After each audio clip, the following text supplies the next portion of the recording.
Welcome back to the Midnight Report. We're going to be going all through the pineapple that was found in the autopsy report for JonBenét in her stomach. It had not fully been digested, and that was how they were able to find it. Now, this has led to a lot of speculation. What does this truly mean? The pineapple seems to be unexplained in terms of there was no pineapple at the Christmas party during the earlier sections of the day that JonBenét died, or I guess I should say the night that she died. There was no pineapple there that would explain this. Also, there is a pineapple bowl that was found within the crime scene at the Ramsey home that seemed to have been at some point consumed earlier that night. But the problem we have here is the Ramseys themselves don't own up to it. They completely deny it. They don't know anything about this bowl of pineapple that was photographed and left out. But the craziest part is that in the same route that we look at the touch DNA found on JonBenét, there's touch DNA that Burke and Patsy both touched this bowl of pineapple. I believe Patsy touched the outside of the bowl, while Burke touched the inside of the bowl, and there was also a spoon out as well. So this would make sense as to where this pineapple was found inside of JonBenét. The real question lies in what is to really be made of this pineapple. Is it as simple as the Ramseys are lying about the pineapple and that is how JonBenét got it in her system? Or is it that an intruder used this pineapple and that there is just incidental reasons as to why there is this Burke and Patsy DNA on it? So we're going to try to figure out what's all going on there. This isn't a video that's going to be focused on the Burke theory or the Patsy theory, the John theory, the intruder theory. It's really just going to be looking at almost all of them and just trying to figure out what happened with this pineapple. And so to start out, I want to look at the 1998 interview that Burke did. We have a transcript. It's incomplete. We do not have the whole thing. And then also looking at his Dr. Phil interview, because I think Burke, of all of the family members, gives the most information about this pineapple that I think is relevant. Because remember, we only have 3 people that we know that were in the house that we have their identity for. We do not know if there was an intruder. We don't know who they were. And then JonBenét obviously died. So we have to work on what we can in terms of trying to figure out the pineapple. And so let's look at what Burke had to say in his Dr. Phil interview that maybe would help us place some of the events and maybe some of the things that were lied about in this case. And Dr. Phil says this: "And I think your dad had said he used the flashlight that night to put you to bed and then you snuck downstairs to play." So this is referencing the idea that we're told from both the parents that when they were coming back, JonBenét and Burke were really tired. They were taken to bed and that was the end of it. They were asleep the whole time. Now stories would change over the years, but the initial stories were that Burke was asleep the whole time. He was not involved in this case whatsoever. JonBenét was also taken to bed as well, and she was put to sleep. Now, we also have some weird things where both parents said they were the one that, put them to bed in terms of, I don't remember if it's reading to them or just tucking them in. We know that both parents have said that. So maybe it's just the idea that maybe John put them to bed, and then later on Patsy as well maybe came in a couple minutes later and then also did the same thing. Either way, that's what we've been told. But then Burke says this in response to Dr. Phil. Burke says, "Yeah, I had some toy that I wanted to put together.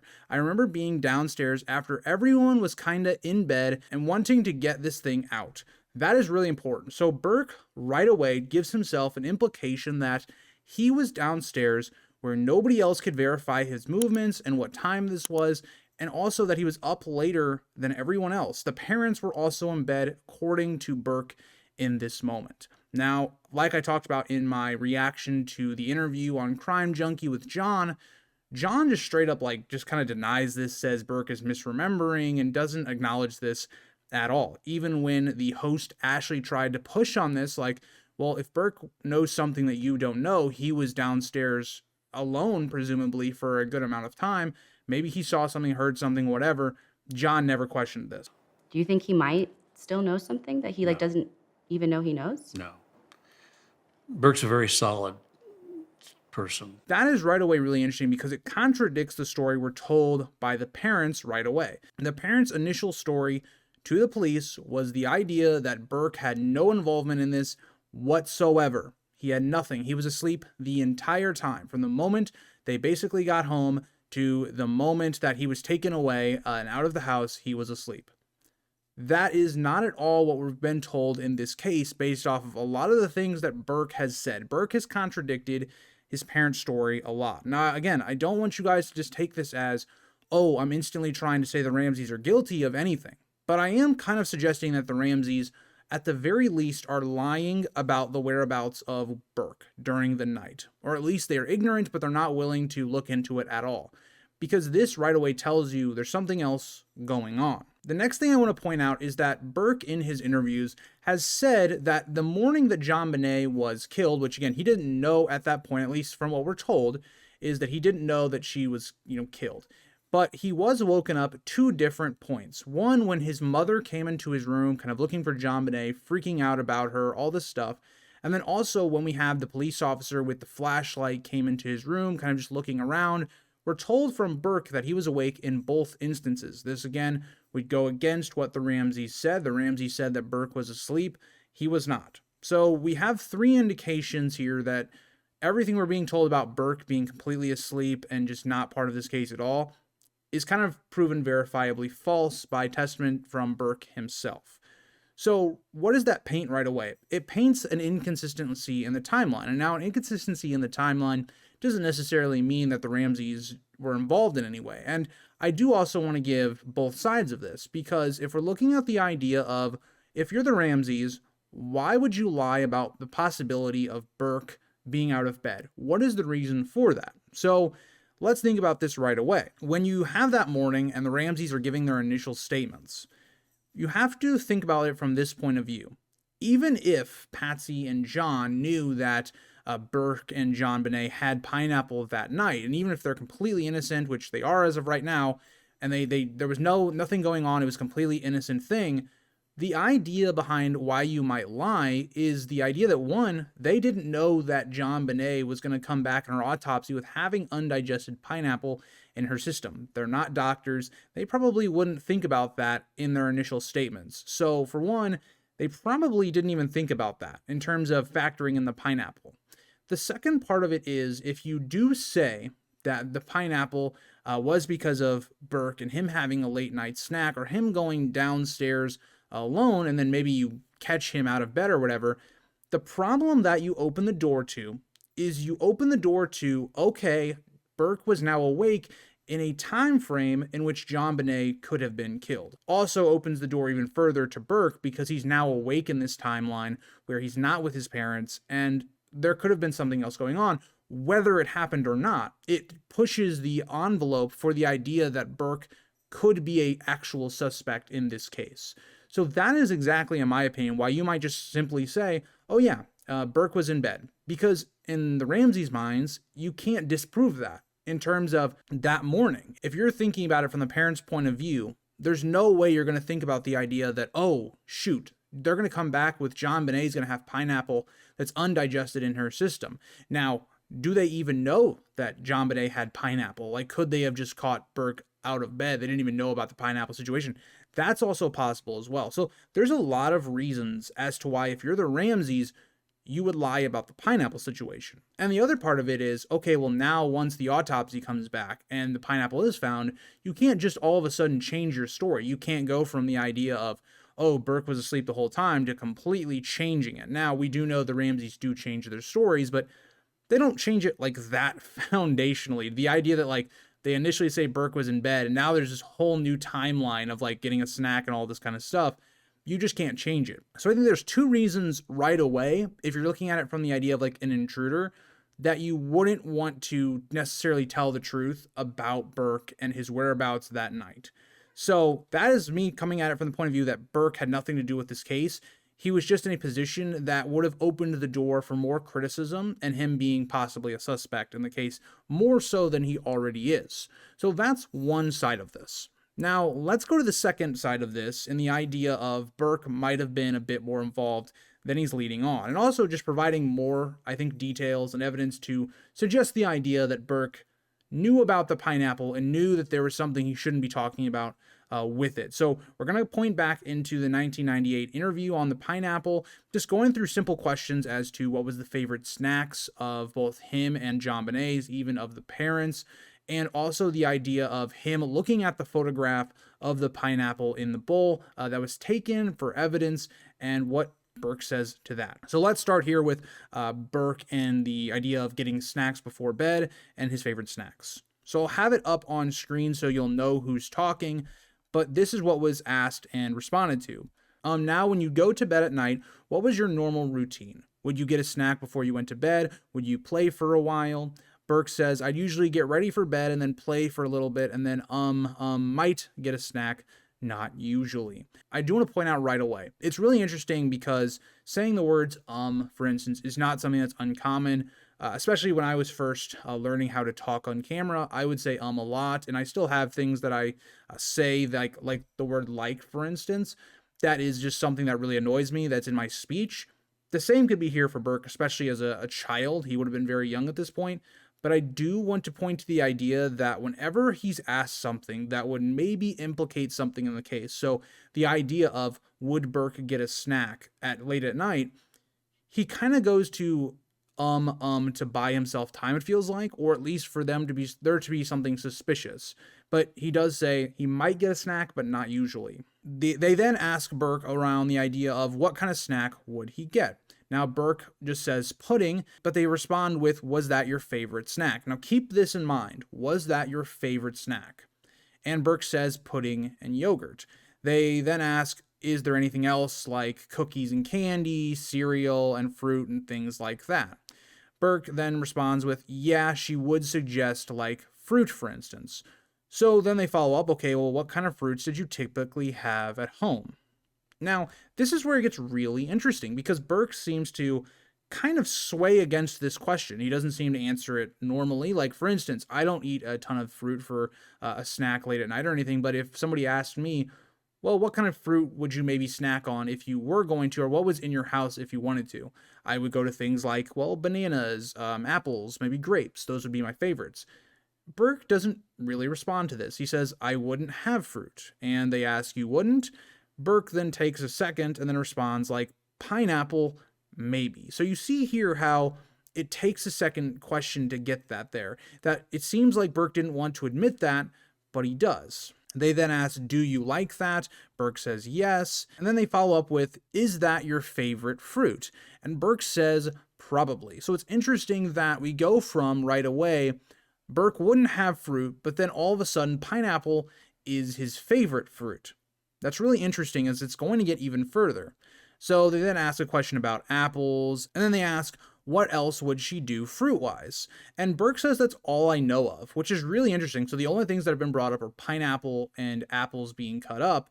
But again, mumbling, he says, maybe, pineapple, maybe. So the pineapple seems to have a lot of attention brought to it. And once again, the person asks pineapple with a question mark. Burke says yes. And they, again, circle back to the idea that this is now the second time that pineapple has been brought up. And the person asks, is that kind of a favorite? Burke says yes. The person follows up saying things. So now the interview is getting further onto the idea of like, is pineapple your favorite in general? Is it not just your favorite fruit? Is your favorite thing? Burke says, yeah, it's really favorite, once again, mumbling thing. So once again, the speech pattern has gone to a mumble. It seems not as confident. And that's where it gets really interesting because as we go all the way back here, the idea that the snack that Burke was getting was pudding and yogurt. That was his initial response to what was that your favorite snack. That's now changed. It's now this pineapple. So why is the pineapple so elusive? Why is Burke seeming to try and kind of avoid it, but eventually it gets brought out as being his favorite? We then see the person asking about pineapple and if JonBenét liked pineapple. Burke said she did. It's also noted that Burke says that both his mom and dad also liked the pineapple. All of this talk of pineapple got my cat hungry, so she wanted to say hi. So everybody say hi to Rhea. But let's continue. So moving on, Burke then is given a photo of the pineapple to react to. Now, he doesn't know what is in the photo, but he's just shown like the evidence that I showed in my documentary that I've shown multiple times. I'll have it up on screen here as well. And they ask Burke, can you tell me what this picture is? Burke responds that that's the dining room table, and the person asks to, again, continue describing it to him. And Burke has a very interesting response.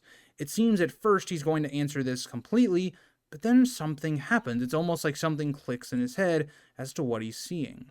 Burke responds, it's a bowl of, pause, oh, then laughs, and that says something.